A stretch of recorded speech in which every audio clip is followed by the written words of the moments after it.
Manuel Lagares pues ha sido también uno de estos artífices, no ya solo seguidores, sino artífice de la evolución económica de nuestra democracia, desde que realmente en los equipos, formando parte de los equipos del profesor Fuentes Quintana, pues llevó adelante, fue capaz de llevar adelante las bases de esa transición, también en términos ya no económicos y en concreto relativo a reformas concretas de la tributaria, sino también en términos políticos, y después ha desarrollado su tarea también durante mucho tiempo desde la Dirección General de la Confederación Española de Cajas de Ahorro y desde la Cátedra de Hacienda Pública, donde tenemos ese punto de coincidencia, y en ese terreno pues ha sido durante mucho tiempo mi maestro, ¿no?, y mi referente. También quiero decir públicamente que en nuestros tiempos de gobierno él fue el hacedor material de buena parte de nuestras reformas tributarias, de aquellas que algunos veían imposibles, pero que fueron capaces también de convertir al sistema tributario español, no ya solo en hacer real una bajada de impuestos sobre los contribuyentes que estaban pagándolo, sino también estimular y crear nuevas oportunidades, ensanchar bases imponibles y haciéndolo además de manera equitativa, sin que realmente esas reformas, y en concreto la reforma del impuesto sobre la renta de las personas físicas, significara introducir inequidad en ese impuesto. Así que hoy le hemos llamado a este foro para escuchar de nuevo su criterio y en concreto sobre un gran tema como es la reforma del sistema tributario, el futuro de nuestros impuestos, que está también a la luz de la opinión pública. Es una gran cuestión muy controvertida y también queríamos, por supuesto, y agradecerte también tu presencia, don Manuel. Muchas gracias. Espera, que tengo yo que... Sí, pero... Ahora estoy tocando el botón correcto, Ya parece. Muchas gracias, buenos días a todos. Quiero expresar antes que nada mi agradecimiento al Partido Popular por esta invitación y muy especialmente a don Cristóbal Montoro, a doña Ana Mato, a don Baudilio Tomé, que han organizado este encuentro que promete ser muy interesante, y no por lo que diga yo, sino por lo que van a decir todos los demás ponentes. Quiero agradecer desde luego la oportunidad de exponer ante ustedes la opinión libre pero comprometida de un economista independiente, de un economista altamente preocupado, yo diría que indignado por la situación actual de la hacienda pública y de la economía española. El contenido de mi intervención va a ser muy breve y se va a centrar en tres puntos fundamentales. Una breve referencia a los objetivos que debería perseguir hoy la hacienda pública, una referencia también breve a la estrategia temporal de la política fiscal en los próximos 4 años y, desde luego, un análisis de los instrumentos concretos en que debería actuar esa política fiscal. Empezando por el principio, es decir, por los objetivos que debería perseguir hoy la hacienda pública, me parece que el objetivo principal de la hacienda pública tiene que ser el de coadyuvar a un alto crecimiento de la producción, porque sin crecimiento de la producción difícilmente tendremos posibilidades de empleo. En consecuencia, cifrar ese objetivo de crecimiento del Producto Interior Bruto es muy comprometido hoy, porque tenemos que partir de las cifras de desempleo con que nos encontramos. 5 millones de parados en números redondos, quizá números bajos para la realidad social española de hoy. 5 millones de parados, un crecimiento previsible de la población en los próximos 8 años en torno a 1 millón de personas más, que nos dará como mínimo unos 500.000 puestos de trabajo adicionales que habrá que crear para compensar ese crecimiento de la población. En total, si descontamos el paro estructural situado entre 1,5 y 2 millones de personas, un volumen considerable que nos hace pensar que la recuperación del empleo en España va a ser una tarea dura y larga, en ningún caso una tarea breve, por las cifras en las que nos estamos encontrando. Y demuestra una vez más el bache tremendo en el que nos ha metido una política económica totalmente errónea. La tarea urgente, en consecuencia, será recuperar el crecimiento de la producción para generar empleo. Un crecimiento selectivo, como bien ha señalado don Rodrigo Rato, pero en definitiva un crecimiento de la producción que tiene que estar muy por encima del 2% y quizás en las proximidades del 3%. Piensen ustedes en la situación actual, en cifras como esas que hacen casi prácticamente inalcanzable el objetivo. Yo creo que es posible alcanzarlo, pero nos va a llevar un considerable esfuerzo. ¿Cuáles son los instrumentos de la política fiscal que tendríamos que tomar en consideración para esa tarea? En primer término, no le demos más vueltas. Consolidación fiscal. Si no hay consolidación fiscal, si no terminamos con el déficit público, difícilmente podremos armar todo lo demás. Y la consolidación fiscal tiene que anticipar sus efectos, no esperar al año 2020, que parece que se ha señalado como objetivo en la reforma última constitucional, tiene que absorber en un periodo breve, quizás una legislatura, el déficit estructural. No podemos consentirnos déficits estructurales en estos momentos y quizá el déficit coyuntural ajustarlo en la medida en que se pueda a los términos del Tratado de Maastricht. Eso implica un esfuerzo considerable volcado sobre básicamente el gasto público y también una reforma fiscal que tiene que atender a tres premisas fundamentales. En primer término, tiene que evitar pérdidas de recaudación, porque si no se comprometería mal o se compaginaría mal con el objetivo de consolidación fiscal. En segundo lugar, tiene que evitar la disminución de la renta disponible y de las familias y de los beneficios empresariales, porque no seremos capaces de poner en marcha un programa de crecimiento de la producción si la renta disponible de las familias sufren fuertes recortes y los beneficios empresariales desaparecen bajo la posible voracidad fiscal. Y finalmente, tenemos que conseguir que nuestro sistema tributario busque la eficiencia del sistema económico. Los impuestos generalmente perjudican al sistema económico porque son una detracción de renta, pero los impuestos financian gastos, los impuestos pueden tener instrumentos que apoyen la eficiencia del sistema económico. Eso es lo que deberíamos buscar en la reforma fiscal de nuestra hacienda pública próxima.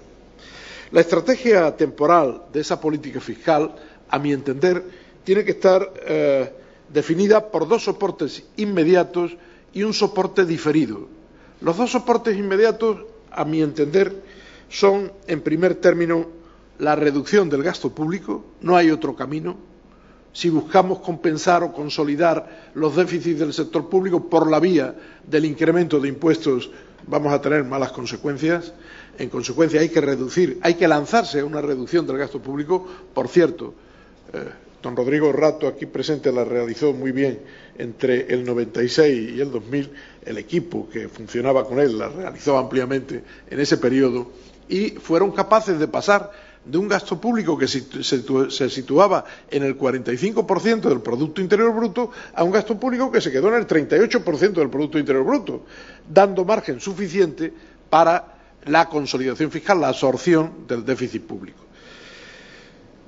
El segundo soporte inmediato tiene que ser una reforma de algunos impuestos que permitan una mayor eficiencia. Voy a centrarme básicamente en el análisis del impuesto sobre sociedades, porque quizás sea el que ofrezca más oportunidades para una reforma inmediata sin fuerte impacto negativo sobre la recaudación. Y finalmente, un soporte diferido. El soporte diferido, ya saben ustedes cuál es, la reforma inevitable del impuesto sobre la renta de las personas físicas, que no se debería acometer, a mi juicio, antes del final de la legislatura, es decir, en el último periodo de la legislatura y no ahora. Contaré luego por qué ese diferimiento de la reforma del impuesto sobre la renta de las personas físicas. ¿Cuáles son los instrumentos de la política fiscal? La reducción del gasto público, ya hemos comentado.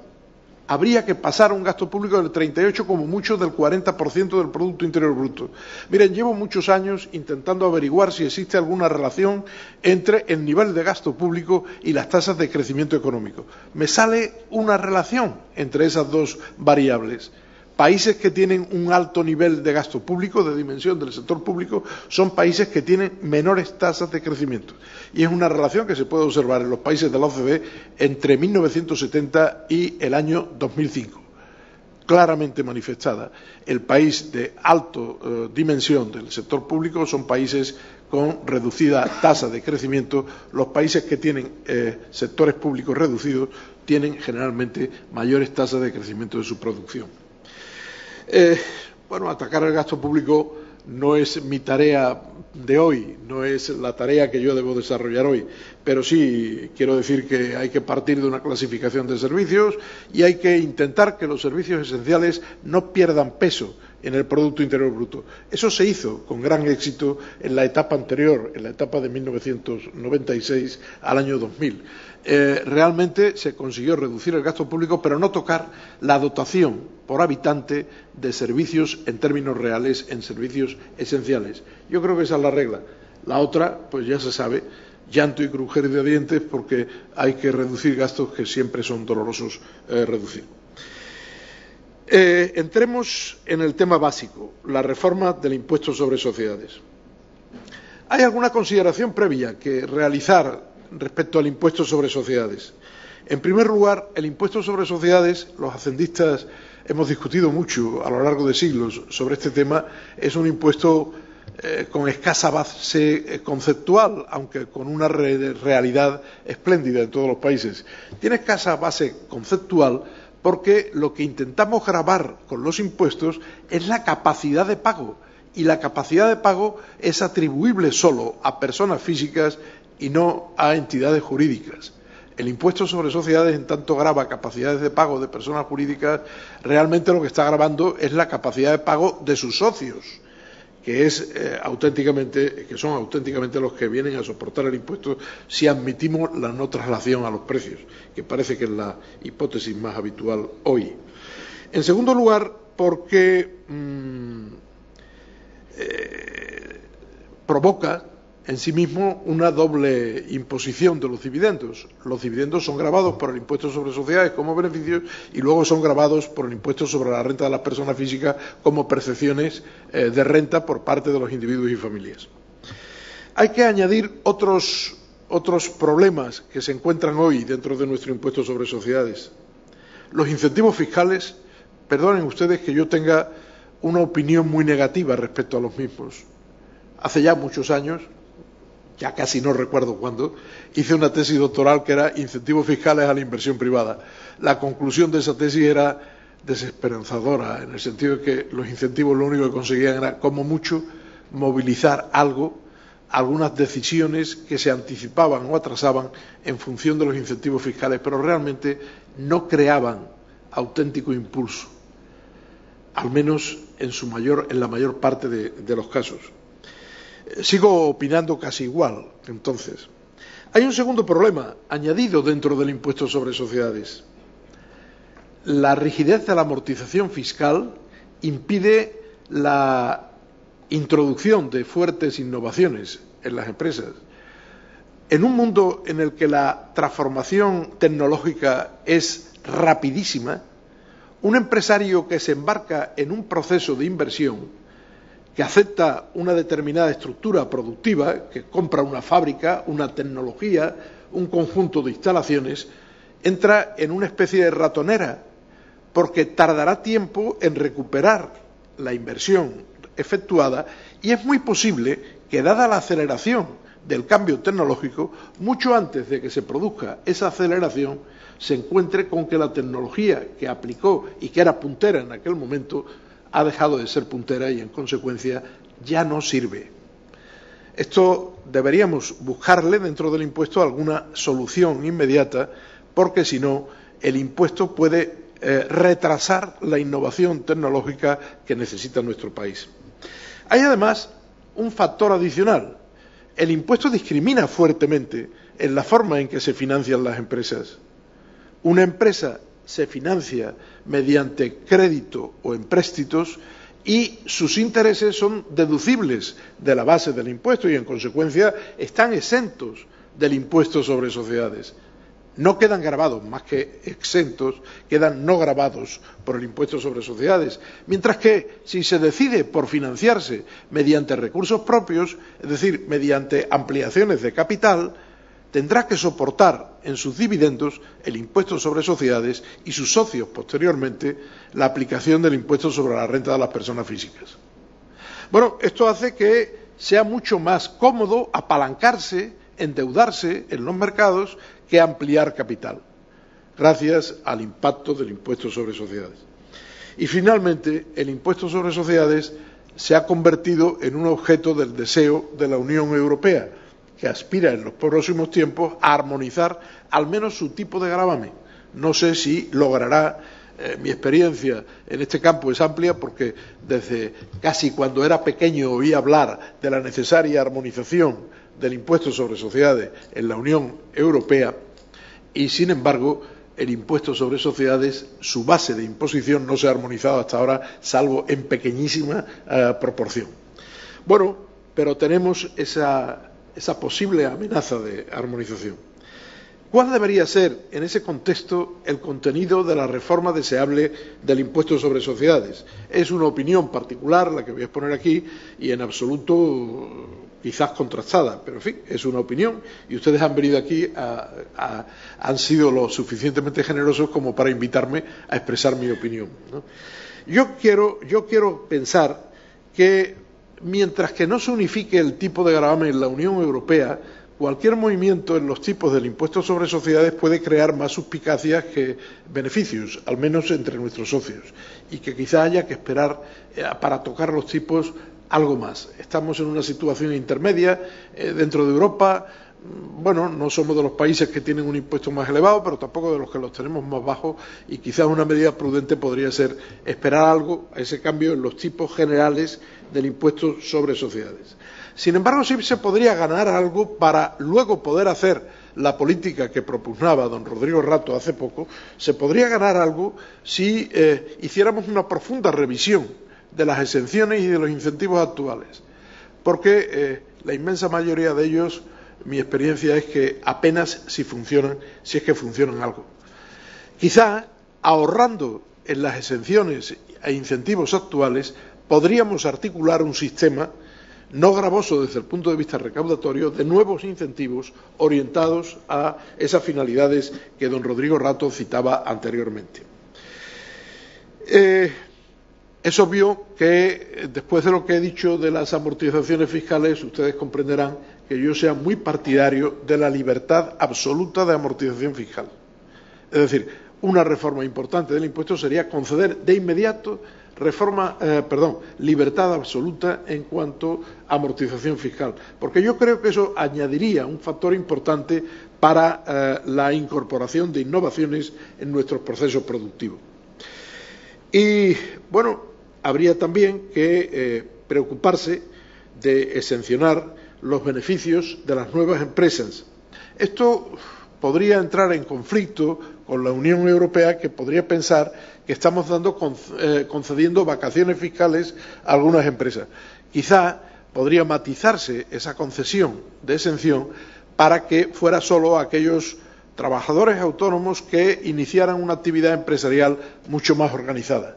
Esa actividad empresarial más organizada quizá podría disfrutar durante un tiempo, un periodo de 3 a 5 años, de exenciones fiscales. Y finalmente, desaparición o atenuación al menos de la doble imposición de los dividendos. En España se ensayó un método que ustedes conocen perfectamente, que era tomar los dividendos gravados por el impuesto sobre sociedades por parte del impuesto sobre la renta, multiplicar esos dividendos por 1,4 y después restar de la cuota del impuesto el 40% del importe de los dividendos. Era una forma de atenuar la doble imposición. Los hacendistas llamamos a ese procedimiento crédito por dividendo recibido. Sin embargo, hay un procedimiento distinto, un procedimiento que fue ensayado con gran éxito en la reconstrucción alemana. Alemania hizo su reconstrucción con un impuesto sobre sociedades que eximía al 50% el pago de dividendos a los accionistas. Es decir, se descontaba de la base el 50% de los dividendos distribuidos. Bueno, una exención del 50% de los dividendos no estaría mal. Sería aún mucho mejor una exención completa de los dividendos en la base del impuesto sobre sociedades, pero empecemos por lo posible y no por lo deseable, ¿no? Yo creo que con este conjunto de cosas tendríamos ya alguna mejora en la eficiencia del impuesto sobre sociedades. Eficiencia por la incorporación de emprendedores, eficiencia por la incorporación de innovaciones, eficiencia por la financiación empresarial y, desde luego, impulso al mercado de valores, porque es obvio que una reducción de la cuota del impuesto sobre sociedades basada en la distribución de dividendos impulsaría bastante el mercado de valores. Bueno, este es un camino ya ensayado, no es un camino nuevo, es un camino que se ensayó en la reconstrucción alemana y que ha durado en Alemania prácticamente hasta el año 1972-73, quiero recordar, y que tuvo frutos importantes desde el punto de vista de la formación de empresas en Alemania. Entremos brevemente también en la reforma del impuesto sobre la renta de las personas físicas. La verdad es que la reforma del impuesto sobre la renta de las personas físicas debería ser hoy un tópico olvidado, pero no puede serlo. Debería ser un tópico olvidado porque las dos reformas que promovió el gobierno del Partido Popular dejaron al impuesto sobre la renta de las personas físicas en una situación bastante razonable, bastante equiparable a lo que era un impuesto sobre la renta de las personas físicas en los países de nuestro entorno. E incluso consiguió algo más, consiguió que con una reducción de tipos del impuesto, sin embargo, la recaudación del impuesto subiera notablemente. Bueno, pero sin embargo hoy podríamos plantearnos una actuación posible. Ustedes saben que la última reforma del Partido Socialista consistió en hacer de nuestro impuesto algo así parecido a un impuesto dual. Digo algo así parecido a un impuesto dual porque no es estrictamente el impuesto dual de los países nórdicos. Es decir, fue una reforma que sacó a los dividendos y a los intereses de la escala general del impuesto y los llevó a la tarifa que estaba prevista para el gravamen de las ganancias patrimoniales. Bueno, cambiar eso hoy probablemente provocaría un efecto negativo sobre la eficiencia del sistema y sobre los mercados. Quizá deberíamos dejarlo ahí aparcado, pero sí deberíamos pensar en una actuación necesaria que hay que plantear siempre con el impuesto sobre la renta de las personas físicas, que es básicamente el impuesto progresivo de todo el sistema fiscal. Miren, los impuestos progresivos tienen grandes virtudes, pero también tienen algunos importantes defectos. El más importante defecto de un impuesto productivo es que al aumentar el Producto Interior Bruto, la recaudación aumenta, pero más que proporcionalmente, porque el impuesto es progresivo. Y ese aumento más que proporcional de la recaudación respecto al Producto Interior Bruto, al aumento del Producto Interior Bruto, crea inevitablemente un efecto que los americanos llaman fiscal draft y que nosotros traducimos por rémora o freno fiscal. Esa rémora fiscal impide que el Producto Interior Bruto alcance sus niveles potenciales, precisamente debido a la progresividad excesiva del impuesto sobre la renta. ¿Qué es lo que hay que hacer en esos momentos? Hay que promover dividendos fiscales, es decir, hay que promover reducciones del impuesto sobre la renta que reintegren a las familias la renta disponible en exceso que le ha detraído el impuesto sobre la renta. Y eso fue precisamente lo que se hizo en el año 1999. Pero fíjense ustedes en la fecha, se hizo en 1999. Es decir, la legislatura empezó en el año 96, a finales del 96, principios del 97, se nombró una comisión para reformar el impuesto, la comisión se tomó un plazo dilatado, un año para dar su informe, el informe estuvo a principios de 1998, 1998 se utilizó para el trámite parlamentario del proyecto de ley y la ley entró en vigor en enero del 99, prácticamente al final de la legislatura. ¿Cuándo? Cuando el Producto Interior Bruto estaba empezando a crecer con fuerza. Fue el momento bueno para hacer la reforma, fue el momento bueno para conceder el dividendo fiscal. Traslademos esto a la situación de hoy. Deberíamos esperar al final de la legislatura para el cambio en el impuesto sobre la renta de las personas físicas. Y evidentemente el cambio en el impuesto sobre la renta de las personas físicas no puede ir hacia una elevación de tarifas, no. Debería ir en la misma dirección que fue en el año 99, es decir, a reducir suave y progresivamente las tarifas del impuesto, hacer un impuesto cada vez más cerrado, más próximo a esa desiderata que de forma un tanto alocada planteó el PSOE en su momento de un impuesto lineal, a palo seco, quiero decir, sin ningún periodo de transición, lo cual lo hacía absolutamente impracticable, pero que es practicable si gradual y sucesivamente va aproximándose las tarifas del impuesto a un tipo más o menos único. Quizás esa sea la solución a larguísimo plazo del impuesto sobre la renta de las personas físicas. Me parece que me estoy excediendo en el tiempo, pero hay que hablar de algunas cosas más. Yo creo que hay algo pendiente en el ambiente, ¿no?, que se llama escala o impuesto para grandes fortunas, que en algunos países se está articulando sobre la base de una tarifa especial o un tipo especial para un tramo final del impuesto sobre la renta de las personas físicas. Bueno, hay que añadir inmediatamente que eso sería una reforma puramente cosmética. Por ahí no se recauda prácticamente nada, se recauda muy poco. Eso es una reforma para entusiasmar a la gente, pero no realmente para recaudar y para conseguir recursos. Hay que señalar que esa reforma tendría un efecto muy negativo, extraordinariamente negativo, sobre las clases medias del alto escalón, del escalón más alto, pero en definitiva clases medias, no sobre las grandes fortunas, porque las grandes fortunas tienen otros procedimientos que van por otras vías en su tributación, no son alcanzados prácticamente por el impuesto sobre la renta de las personas físicas. Entonces, es posible que esa tarifa consiguiera dos efectos. Una primera, de aumento del fraude fiscal, y una segunda, de deslocalización fiscal.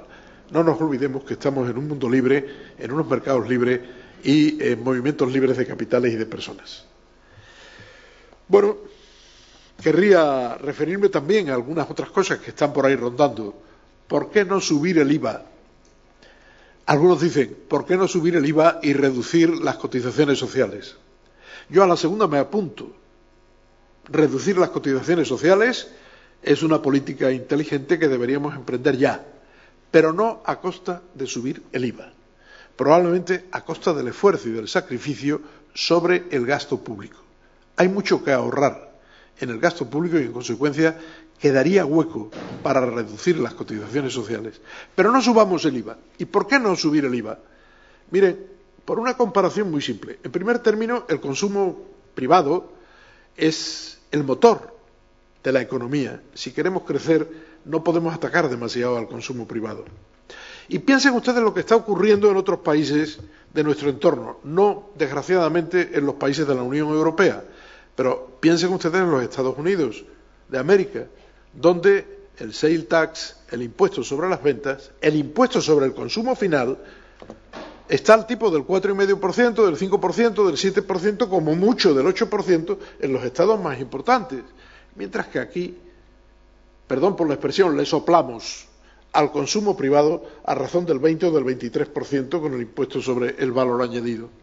Nosotros somos de los países más bajos, 18%. Un 18% sobre el consumo en lugar de un 6-7% sobre el consumo, como se hace en otros muchos países de nuestro mundo y de nuestro entorno. Por eso creo yo que una subida del IVA, aparte de que solo tiene, como se ha demostrado en la última, efecto de desplazamiento, es decir, hemos anticipado ventas, pero no hemos recaudado mucho más en general con la subida de los tipos, crea más problemas de los que realmente resuelve, ¿no? Hay otra tercera idea, que está rondando por ahí, que es la del restablecimiento del impuesto sobre el patrimonio. ¿Ustedes recuerdan la tarifa del impuesto sobre el patrimonio? Empezaba en el 0,2% y terminaba en algunas comunidades autónomas, en la generalidad del país, en el 2,5%. Y en Cantabria, en el 3%. Bueno, un impuesto sobre el capital al 3% tiene sentido, o podría tener algún sentido, cuando los intereses, las rentabilidades del capital se situaban en el 17, 18 o 20%, que fue cuando se implantó este impuesto. Pero claro, en rentabilidades del 4 o el 5%, un impuesto del 2,5% o del 3% equivale al 60 o al 70% de la rentabilidad del capital. Bueno, a mí me parece eso un impuesto absolutamente draconiano. Es un impuesto que no tiene ningún sentido. Entonces, de implantarse de nuevo o de restablecerse el impuesto sobre el patrimonio, obligaría a una profunda reconsideración de su tarifa.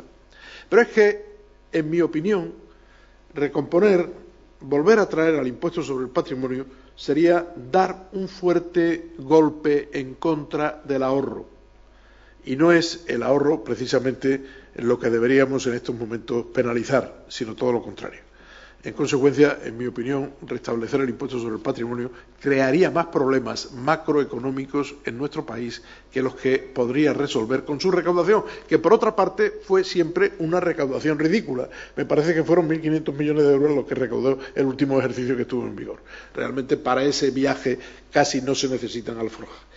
La conclusión, muy fácil, hay que dirigir el esfuerzo de nuestra Hacienda hacia la consolidación fiscal por la vía del gasto y reservar la reforma fiscal importante, la reforma del impuesto sobre la renta de las personas físicas, para el último periodo de la legislatura.